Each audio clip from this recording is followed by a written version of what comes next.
अधेड़ उम्र में सास की शादी। रेशमा आज बहुत खुश होती है। आज उसकी शादी को पूरे 10 साल हो जाते हैं।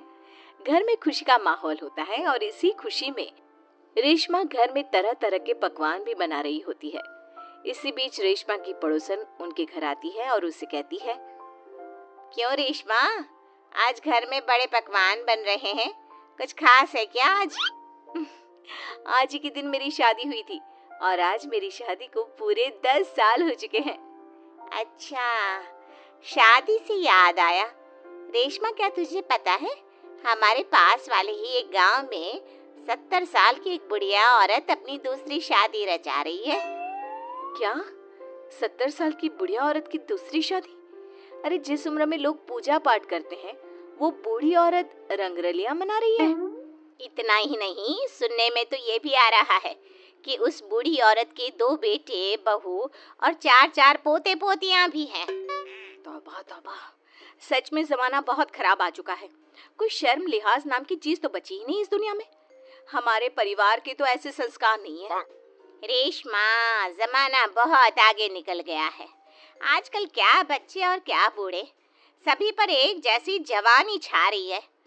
हमारे लिए तो ऐसा सोचना भी पाप है। वैसे कब है उस बूढ़ी औरत की शादी? आपको कोई जानकारी है क्या? मुझे क्या, पूरे गांव वालों को पता है इस शादी के बारे में। कल ही तो है। अरे वाह, कल तो योगेश के पापा भी छुट्टी पर है। एक काम करते हैं, हम भी चलते हैं इस बूढ़ी औरत की शादी में।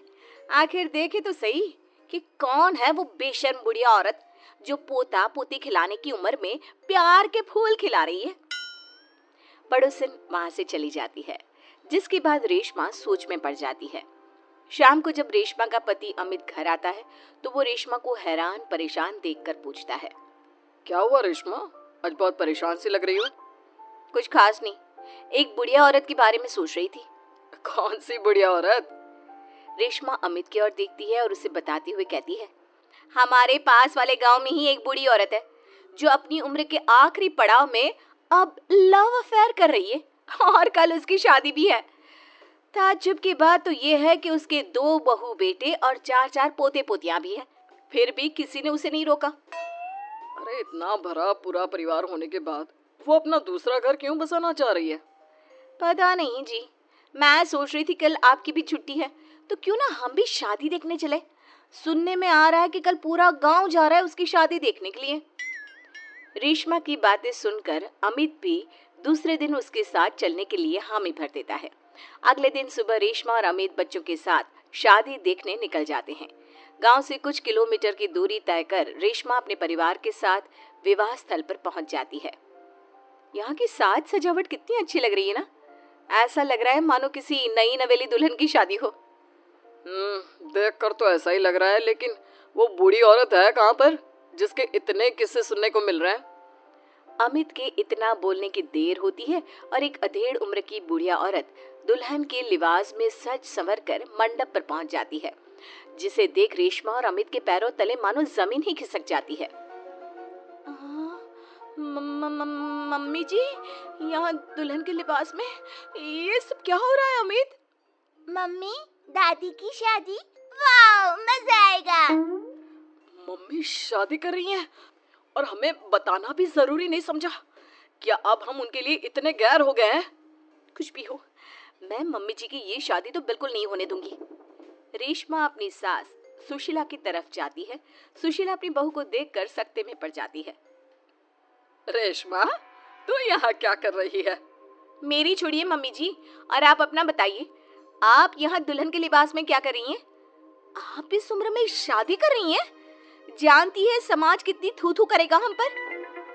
समाज के डर से जीना नहीं छोड़ देते बहू। मैं अपनी इस नई जिंदगी से बहुत खुश हूँ और खुशी खुशी अपनी मर्जी से ये शादी करना चाहती हूँ। अगर इस समाज में जीना है तो सब देख कर चलना पड़ता है मम्मी जी। आप तो यहाँ शादी कर लोगी, लेकिन कभी सोचा फिर हम सबका जीना कितना मुश्किल हो जाएगा? मैं आपकी शादी बिल्कुल नहीं होने दूंगी। सुशीला अपने बेटे के पास जाती है और उसे समझाने की कोशिश करती है। बेटा, अब तू ही कुछ समझाना बहू को। इस शादी को लेकर मेरे भी वही अरमान है जो हर लड़की के उसकी शादी पर होते हैं बेटा। मैं क्या समझाऊं माँ उसे?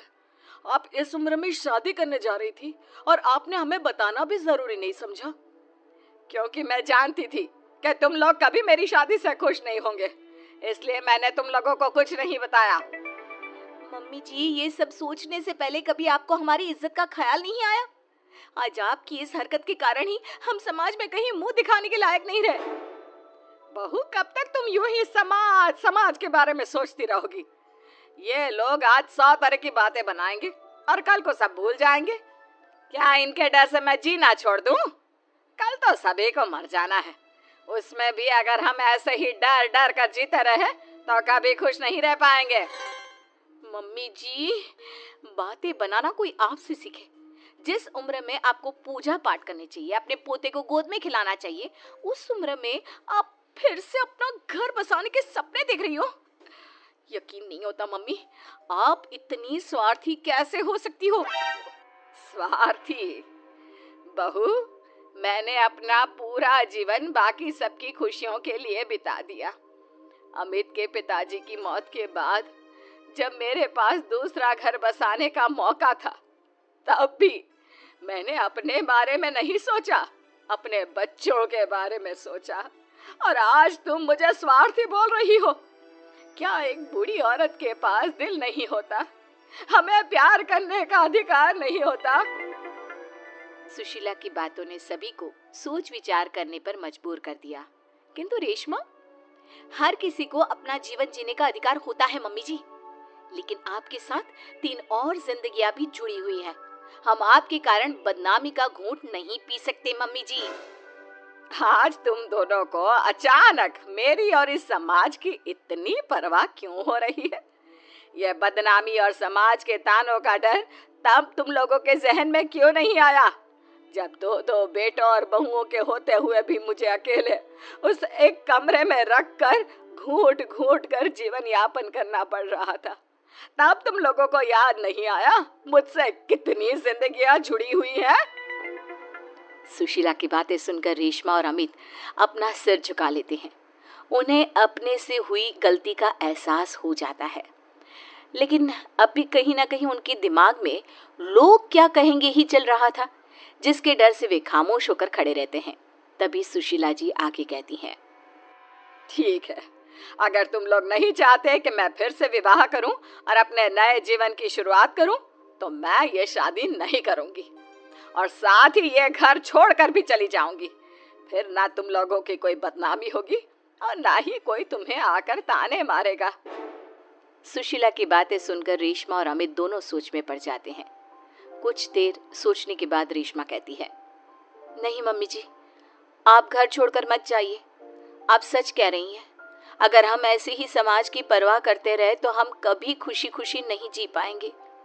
हाँ माँ, और आज बचपन से तेरे हर निवाले और प्यार का कर्ज मैं चुकाऊंगा। आज यहाँ से मेरी माँ की डोली उठेगी।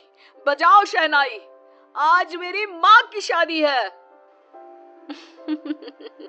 फिर क्या, अपने बहू बेटों की रजामंदी के साथ सुशीला खुशी खुशी 7 फेरे लेकर नई नवेली दुल्हन बन जाती है और सब शादी की खुशियों में मगन हो जाते हैं।